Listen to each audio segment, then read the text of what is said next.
बिस्मिल्लाहिर्रहमानिर्रहीम। अस्सलाम वालेकुम एवरीवन। उम्मीद करती हूँ आप सब खैरियत से होंगे। Welcome back to my YouTube channel. कामयाबी की चाबी क्या है? मगफरत की कुंजी कहाँ है? रिज़्क, सुकून और बरकत के दरवाजे कैसे खुलेंगे? आज हम बात करेंगे दो ऐसी अजीम सुन्नतों के बारे में जो अगर आपने अपनी जिंदगी में शामिल कर ली, आपकी दुनिया भी संवर जाएगी और आखिरत भी। और यकीन करें, आपकी जिंदगी दिनों में बदलेगी। आप मायूसी से दूर हो जाएंगे। मायूसी तो आपकी जिंदगी से खत्म हो जाएगी, लेकिन बात सिर्फ वही है कि आपको अल्लाह पर यकीन होना चाहिए। जब आप अल्लाह से मांगना स्टार्ट कर देते हैं ना, आपको इस चीज के ऊपर रिलैक्स हो जाना चाहिए कि अब अल्लाह की जात मुझे नवाजेगी, मेरी दुआएं कबूल करेगी। उसके बेहतर टाइम पर आप जब अल्लाह से मांगते हैं, अल्लाह के सुपुर्द अपने मामलात कर देते हैं, तो उसके बाद अगर आप मायूस हो रहे हैं तो फिर आपको अल्लाह की रहमत पर यकीन ही नहीं है। आपको इस बात का यकीन ही नहीं है कि अल्लाह की जात मुझे नवाजेगी। मैं बात कर रही हूँ दुरूद पाक और इस्तगफार करने की। अगर ये आपने अपनी जिंदगी में शामिल कर लिया तो आपकी जिंदगी बदल जाएगी इंशाअल्लाह। हजरत अनस रज़ियल्लाहु ताला अन्हु फरमाते हैं कि एक शख्स नबी करीम सल्लल्लाहु अलैहि वसल्लम के पास आया और कहा, या रसूल अल्लाह, मेरी जमीन बंजर हो गई है, बारिश नहीं होती, हालात बदतरीन है। नबी करीम सल्लल्लाहु अलैहि वसल्लम ने फरमाया, कसरत से इस्तगफार करो। फिर एक और शख्स आया और बोला, या रसूल अल्लाह, मैं औलाद से महरूम हूँ। आप सल्लल्लाहु अलैहि वसल्लम ने फरमाया, कसरत से इस्तगफार करो। और एक और शख्स आया कि रिस्क में तंगी है, आपने फरमाया इस्तगफार करो। तो ये कोई इत्तेफाक नहीं है, ये एक राज है कि इस्तगफार अल्लाह का पसंदीदा अमल है जो जिंदगी का हर मसला, हर परेशानी, हर तकलीफ को दूर कर देता है। और मैं आपको इस चीज का यकीन दिलाती हूँ कि मैंने जब से अपनी जिंदगी में इस्तगफार को शामिल किया, मेरा अल्लाह की जात पर इस तरह यकीन हो गया है कि कोई भी मसला हो जाए, कोई परेशानी हो जाए, मैं कभी किसी के साथ शेयर नहीं करती। तो मैं सबसे पहला काम करती हूँ कि मैं जाए नमाज बिछाती हूँ और अल्लाह से मांगना शुरू कर देती हूँ, अल्लाह को अपने मसाइल बताती हूँ।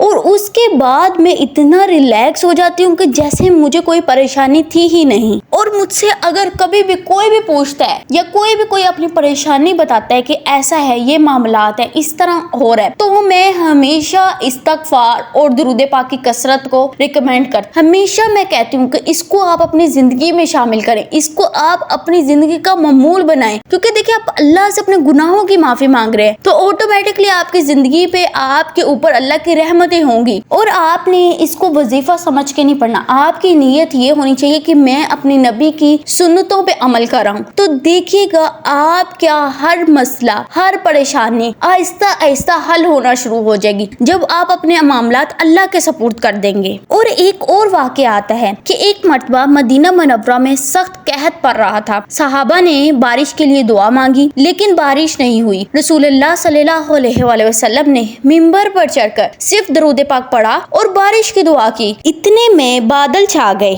और इतनी बारिश हुई कि लोगों के घरों तक पहुंच गई। तो ये सब वाक़यात आपको बताने का मकसद ये है कि आप देखें कि नबी करीम सल्लल्लाहु अलैहि वसल्लम के दौर में भी जब सहाबा को परेशानियां आती थी, जब उनके ऊपर मुश्किलात आती थी, तो उनको अल्लाह के रसूल क्या अमल बताते थे। आज हम चाहते हैं ना कि हमारे मसाइल हल हो जाए, तो हम ये काम कर ले, हम ये चीज कर ले। तो देखिए, हमने वो चीजें करनी है जो हमारे नबी सल्लल्लाहु अलैहि वसल्लम ने हमें बताई हैं, जो उनसे साबित है और जो वो सहाबा कराम को नसीहत करते थे करने की। नबी सल्लल्लाहु अलैहि वसल्लम ने नसीहत की है ना, तो वो चीज तो आपको अपनी जिंदगी में शामिल करनी ही करनी है। उस चीज की बरकतें, उस चीज से आपकी जिंदगी में रहमतें बेशुमार होंगी। अब मैं आपको बता देती हूँ कि आपने ये अमल कैसे करना है। ये अमल हर परेशानी, हर मुश्किल, हर हाजत और खास तौर पे मायूसी से दूर करने का अमल है। आपने इसको करना कैसे? आपने कम से कम डेली 313 बार दुरूद पाक पढ़ना है और आप कोई सा भी पढ़ सकते हैं। और 1000 टाइम आपने